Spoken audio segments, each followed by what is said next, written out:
Hi, I'm Carrie, a stroke survivor and Bind member.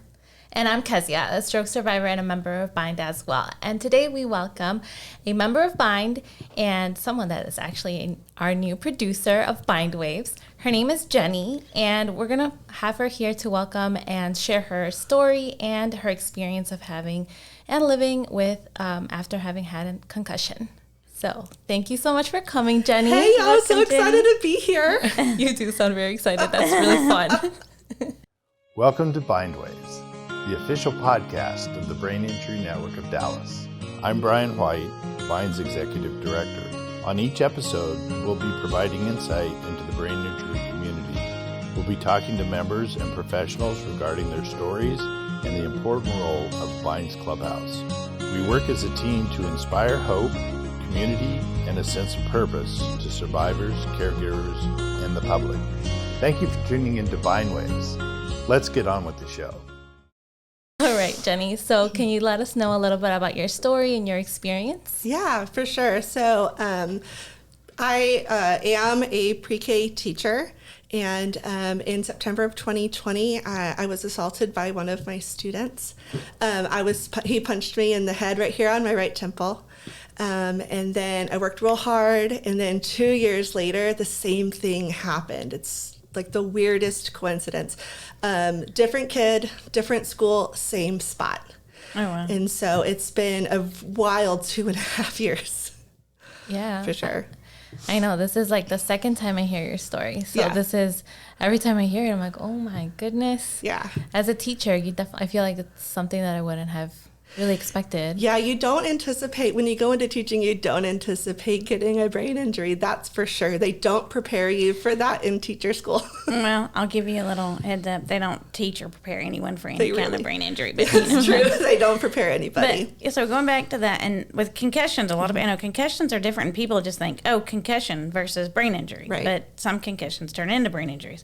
So when did you realize that your injury was more than just a bump on the head, and it was having profound impacts on your daily life? Well, a few days after I got my concussion, I was at the grocery store. I was doing my normal weekly grocery shopping, and I remember kind of blanking out and then coming back and forgetting where I was. This is the same store I was at every week, doing the same routine I was doing, and I completely forgot where I was. And that scared the daylights out of me. And that's when I realized that something was wrong. And then, I went to the doctor, and they were like, oh, it's, you'll be fine. But it took me a long time to get to fine, whatever fine is. Yeah. And what happened the second time? So the second time, I noticed effects immediately. So right away, I noticed that my balance was off. I couldn't walk right. I was very much in a daze, like I was slow to respond to questions. I looked zoned out. At least that's what I was told. I don't really remember much about the second time. But fortunately, the staff at my school jumped into action, and they said, this is not the Jeni. This is not the Jeni we know, and was able to call 911 and get me care immediately. Oh, wow. So I'm so grateful for that. So I guess, what do they do different? Like when they take you how do they decide this concussion is more than a concussion, and someone needs to stay with you? You can't go to sleep for 24 hours, because that's what I remember as a kid. Right. You have to stay awake. When do they go, no, this is more serious than just let's watch her for 24 hours. There's something really wrong. Right. Well, they did a CT scan, and, I'd also told them I have a history of another concussion in the same spot. So they gave me some instructions, at the hospital. They discharged me the same day. But with certain things to look out for. And fortunately, since I've been through this before, I already knew, okay, I need to watch out for dizziness. I need to keep track of my memory. I had my medical team like on call that day. It was like, hey, it happened again. So I could get everything I needed real much quicker this time. Okay.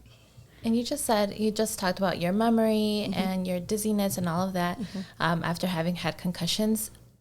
Did it affect your driving issues or your ability to drive? So that's something that my care team and I are actually deciding right now.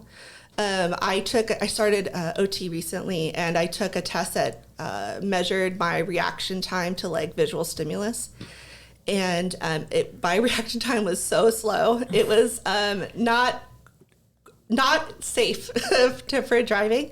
So that's something that I'm going to have to talk to my neurologist about and determine if driving it right now is a safe thing for me to do. Oh, wow. That's really interesting for sure. Yeah. I think that at first, like after I had a stroke, driving was definitely not safe, especially because I had seizures. And now it's not that. It's more likely fear. But I really like to hear that you've been really trying to get better and even taking that risk to take these tests, because I think at the time I would be scared to even take the test. Right. Well, the difference is, I live by myself. So I didn't have someone available, readily to take me to doctor's appointments or take me to therapy or whatever. I had to depend on myself, and my family does not live close either. So, I had no choice. And it's not until recently that I discovered there's an alternative. So I'm looking into that now. Yeah. Well, that's good. I know. Nice. Driving is a great key back to independence. So yes. Maybe we all are scared when it starts, but yeah. Yeah, I'm really nervous about that part of independence being taken away. Yeah. But if it's for my own safety and the safety of others, then I'm willing to do it. Sure. We don't want to do any more to injure their brain. Yes. But so you've talked a lot about your care team and your medical doctor. So did you receive the medical assistance?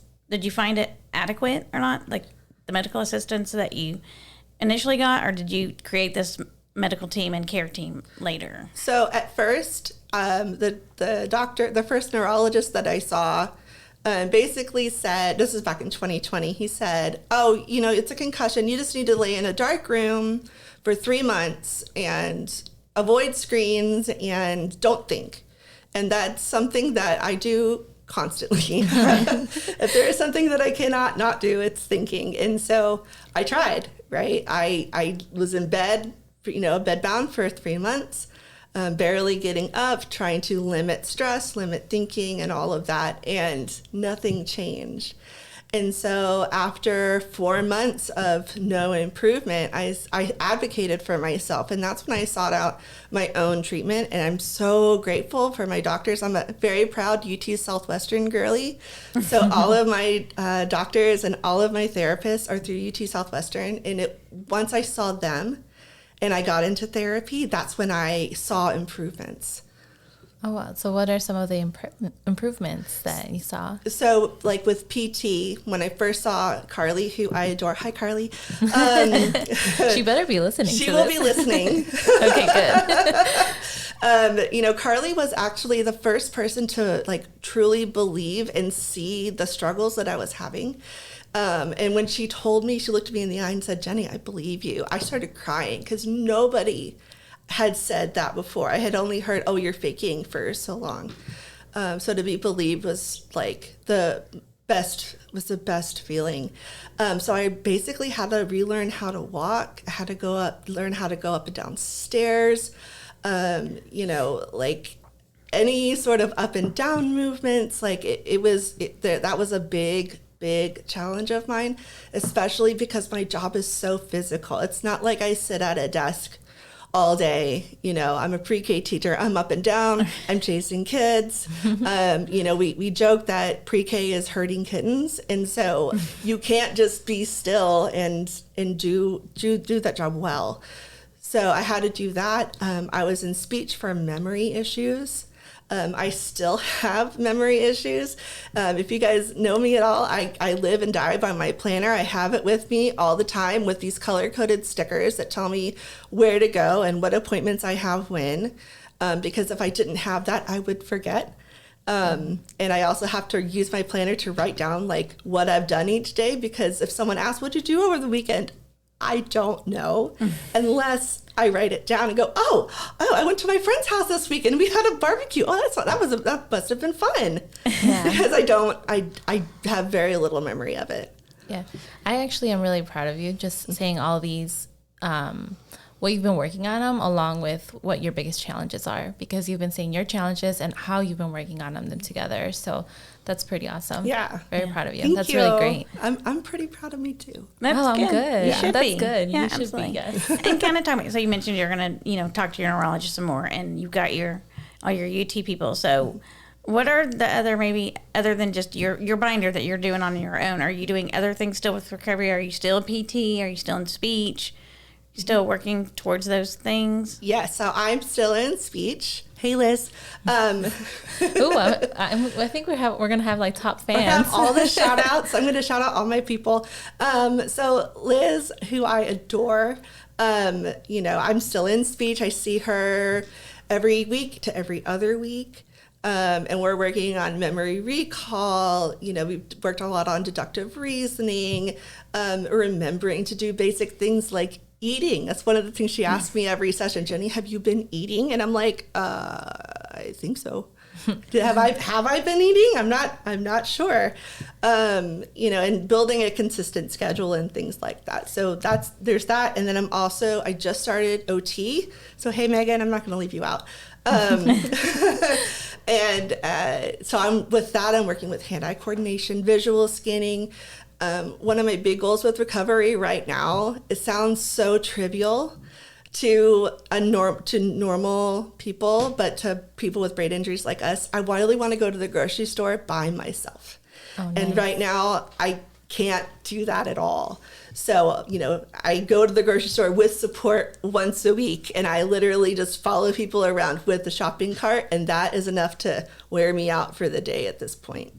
So, being able to do those independent self-help skills is that's really not big. trivial at all. And I can't, I could not do it without my care team, and I'm so grateful for them. That's great. I honestly didn't even think about it. I have not gone grocery shopping by myself at all because it's really overwhelming. It's so overwhelming. And just looking at the lines, and I didn't think about it that could definitely be an issue, because for me, I was just like even thinking about it being in a line and searching and walking around and like having to read where things are. Oh my goodness. There are so many steps to grocery shopping that people can take for granted. Yeah. And it's really complicated when you think about it and break it down into all the steps. Yeah. Okay, I'm going to break y'all on grocery shopping for just a quick second and ask Thank our you. listeners to go ahead and click that like button and share button and continue listening. Now, I will say I understand grocery shopping. I cheat, not really, but I need it. I ride the scooter. I do make my list before I go. I have my dad goes with me so he can carry all this stuff. But he rides the scooter back. He puts the scooter back, But yeah, it's something definitely normal people, like you say, don't think about, that sometimes grocery shopping is not a one-person job after a brain injury. Right. And I mean, unfortunately, now I can get my groceries delivered. Thank goodness for technology. So, I'm glad I have those things accessible to me. Yeah. And honestly, you've been talking a lot about what you're using to make changes happen and like work on yourself and continue to recover. Is there some like that you have more future plans like that you're working on for in a couple months or next year or 2 years? Like, what are your future plans overall? Yeah, so for the future, right before I got my second brain injury, I started grad school. I'm getting my master's in social work from UT Arlington. Go Mavs. And I did that with the goal of working with brain injury patients because my first go around with recovery, I didn't have anybody that understood what it was like to have a brain like ours. And I really wanted to be that empathetic ear and support for people who are in recovery. And I was told by my professor, Jeni, that's too niche. There's not enough people with brain injuries for you to be a social worker with brain injuries. I found out that is wrong. It is wrong. That is not true, that there are lots of opportunities for social work with brain injury. So that's my ultimate goal. Once I graduate and get healthy enough to go back to school and things like that, that's what I really want to do. That's great. Yeah. And I think that's a great goal, especially because you had it even before your second, concussion. So I think that everything, and I don't know, my positive way of thinking things happen. Not like things happen for a reason, but there's always a purpose. Yes. So I think that'll be great for you. Yeah, there's magic in this mess for sure. Absolutely. Yeah, for sure. So do your goals also in plan? Do you want to go back to teaching preschool, go back to teaching for your job? Can you go back to teaching? That's a great question. The jury is still out on that at the moment. Just judging from what my medical team is saying, I can't teach right now. Yeah. But, if I can go back, I will go back. Everything is up to my medical team at this point, and I'm going to follow their recommendations. Sure. Well, that's good. And again, I'm so glad that you found a medical team and that you have a group of people behind you. And I wish I had thought of doing something like that more than just, mom and dad having to be responsible for it all. But so I'm so glad that you have that. Yeah, for sure. You. Yeah. And now it does look like you have us here I at know. Bind. So how did that happen? How did you hear about Bind? I mean, you're a teacher. You're definitely more involved at the time before all this happened to you in like a lot younger years and years and years and years before all of us here on this table. But how did you hear about Bind? Liz, I'm here. It's all Liz's fault. That's what I tell her. Well, Liz, thank you very much. We appreciate you, Liz. Yes, Liz at UT Southwestern Frisco. She, I'm her favorite patient. So Okay. Now you're going to put that sticker on yourself too. she knows. Everybody knows. So Liz, I was really dealing with isolation and really struggling because I'm very much a people person. And so being at home alone, watching Netflix all the time and just being in bed with my cats, as much as I love my cats, it wasn't good for me. And she goes, I think you need to find somewhere to go. And she goes, have you heard of Bind? And I was like, no, and she told me, and I was like, this place sounds so weird. I don't know. So then I came for a tour and I was like, I don't know, this place is still weird. But once I started coming, because she strongly recommended that I come, she was like, it's going to be so good for you. It's going to be so great. That's when I really realized how much Bind can help me and how much it has helped me. Where I was in terms of my mental health in January when I started compared to now, it's like night and day. And everybody in my life has noticed. Yeah. For sure. And what I love most about Bind is that here I feel capable. Here I feel like I can accomplish things and I feel normal here. And when I go home or I'm with my friends, I have to really be very careful with accommodations and my energy and, what can I and can't I do? Do I have enough energy to go hang out with this friend or whatever? But I don't have to do that as much here. And when I crash here, I'm like, all right, y'all, I'm going to go home and take a nap. And everyone's like, okay, bye. It's just the most supportive environment ever. And in a lot of ways, I wish I had known about Bind my first go round. Yeah. But that's okay. I'm here now, and that's what's important.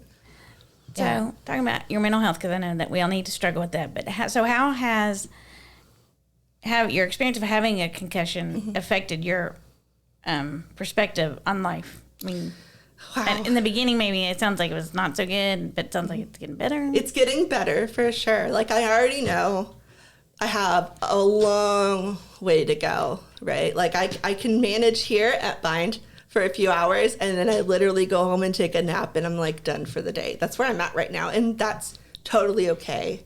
I will tell you, Jeni, it is totally okay. I mean, I've been coming here for long time. And in the beginning, just thinking back even, just a year and a half ago, whatever that was, when we did our first round of podcasts and we actually did several in a day, we both, at the end of the day, we were like, yeah. And I'm taking that. That's very normal for those with a brain injury. So for sure. And we've had several members that start with an hour a day and work their way up. Again, that's why we're saying, just come as long as you want. Right. As long as you can tolerate, right? So that's so much better. And like I said, my perspective is, part of me is really frustrated that, the universe conspired that I needed another brain injury for some reason. Like I said, there's magic in this mess. Yes. Magic will come from this.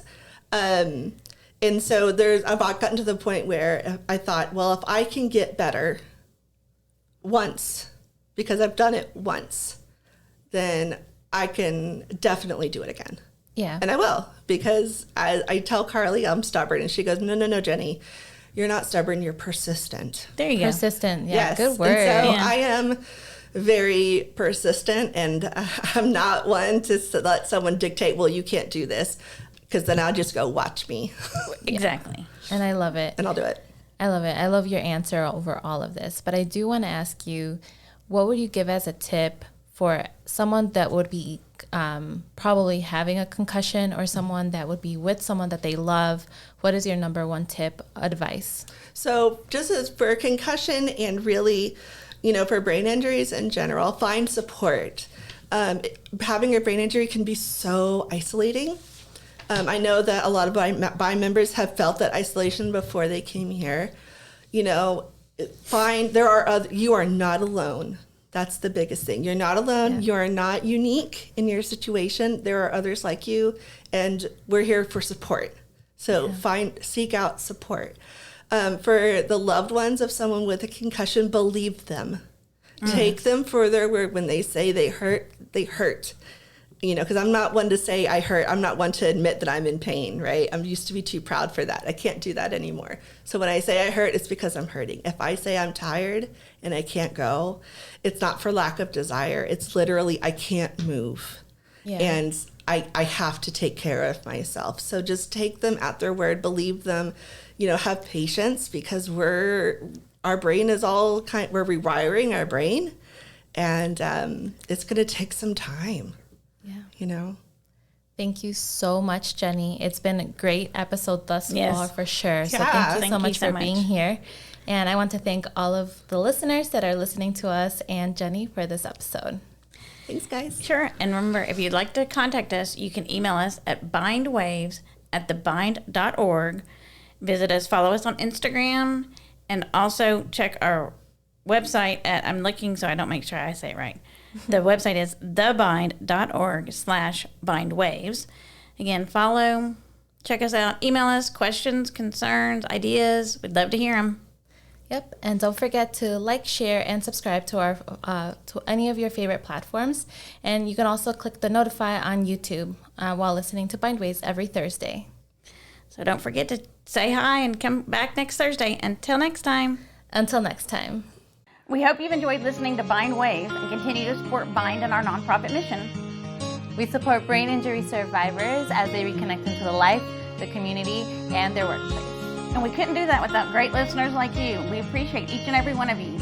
Continue watching. Until next time.